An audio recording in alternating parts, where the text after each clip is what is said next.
18 months ago, I had a moment of panic.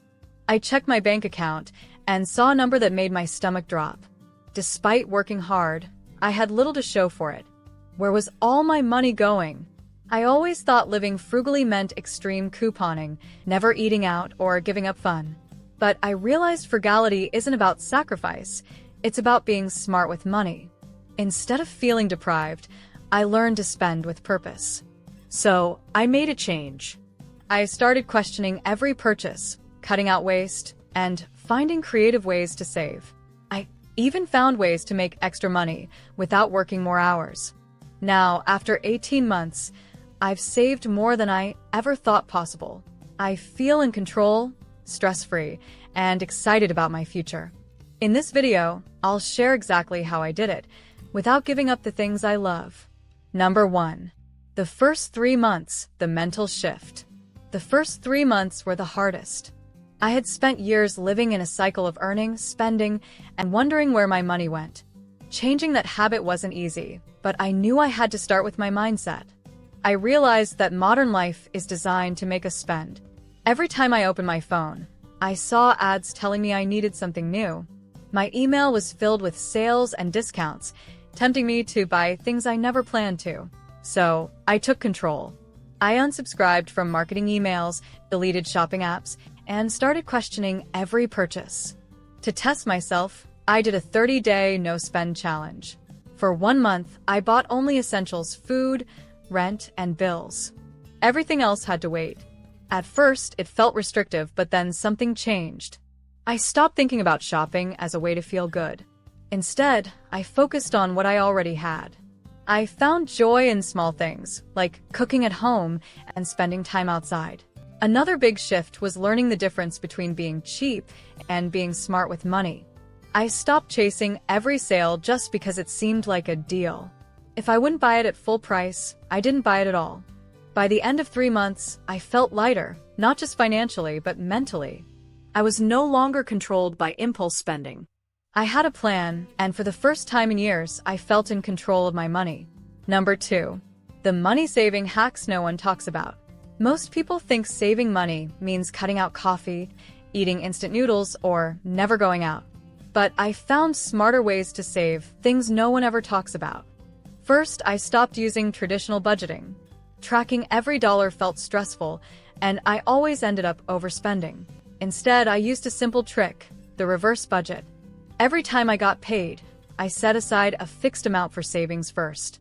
I treated saving like a bill I had to pay, just like rent or electricity. Whatever was left, I used for expenses. This one change helped me save hundreds without thinking about it. Another trick was tackling hidden costs. I looked at my bank statements and found small fees I didn't even notice, subscription services I forgot about, bank charges, and automatic payments for things I no longer used. I canceled unused subscriptions and called my bank to negotiate fees. Just by making a few calls, I saved over $450 a year. Impulse spending was another problem, so I started using the 72-hour rule. If I wanted something, I waited 3 days before buying it. Most of the time, the urge passed and I realized I didn't need it. This simple rule stopped me from making emotional purchases and saved me from regret. I also used technology to my advantage. AI-powered finance apps helped me track spending patterns and even suggested areas where I could save. These small changes didn't feel like sacrifices, but they added up fast. Within months, I had saved more money than I thought possible, all without giving up the things I loved. Number 3. The side hustle multiplier. Saving money was a great start, but I knew I could only cut costs so much. If I really wanted to build wealth, I needed to earn more. That's when I started looking into side hustles, not just any side jobs, but ones that made sense for my lifestyle. At first, I thought about traditional gigs like driving for a rideshare service or delivering food. But I quickly realized those required too much time and effort for the small amount they paid. Instead, I looked for ways to make extra money that didn't require me to work extra hours. I found a few online side hustles that were easy to start and low cost. I created and sold digital products like planners and templates, which only took a few hours to make but kept earning money every month. I also explored AI-related gigs like helping small businesses set up custom chatbots.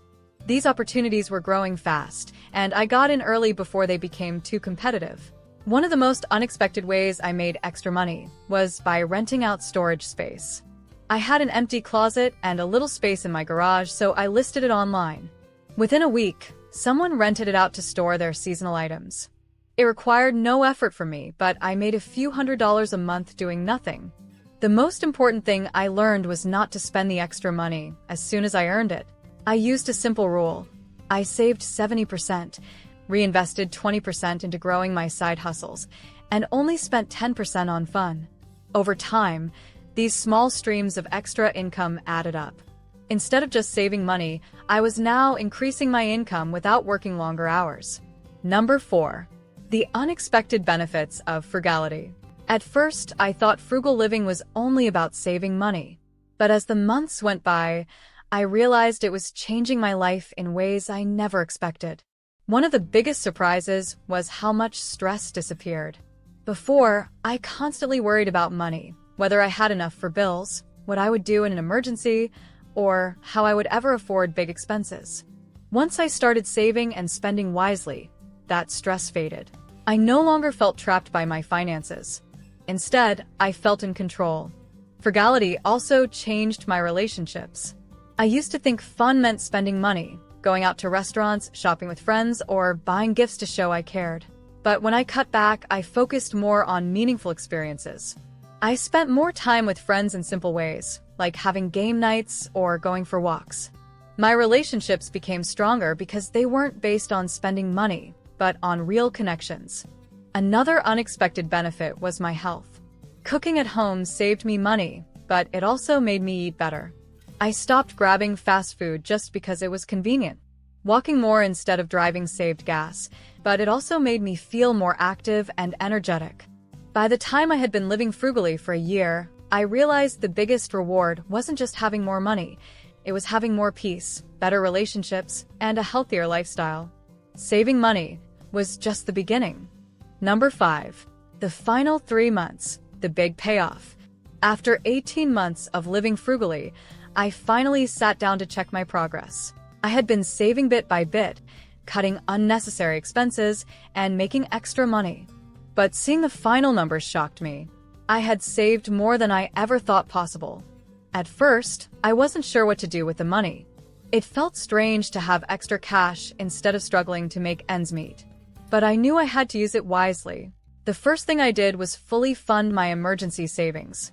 Before, a surprise expense, like a car repair, would have thrown me into panic mode. Now, I had a cushion to fall back on. Next, I invested some of my savings. Instead of letting the money sit in a regular bank account, I put it into a high-yield savings account and low-risk investments. This meant my money would keep growing instead of just sitting there. I also paid off small debts that had been hanging over me for years. Knowing I owed nothing felt like true freedom. By the end of 18 months, I knew I would never go back to my old spending habits. Frugal living wasn't just about saving money, it was about having control over my future. Looking back, I realized that frugal living changed my life in ways I never expected. It wasn't just about spending less, it was about gaining control and creating a future I could be excited about. If you want to start living frugally, you don't have to make huge changes overnight. Start small. Pay attention to where your money goes. Find ways to save without feeling deprived. Focus on spending smarter, not just spending less. Frugality isn't about suffering, it's about freedom. When you stop wasting money on things that don't add value to your life, you have more for what truly matters. If I could do it, so can you. The best time to start is today. Now, if you want to learn how to achieve financial success, then watch this video next. If you made it to this point in the video, please like and subscribe to the channel to see more content like this. Thanks for watching, and I'll see you in the next video.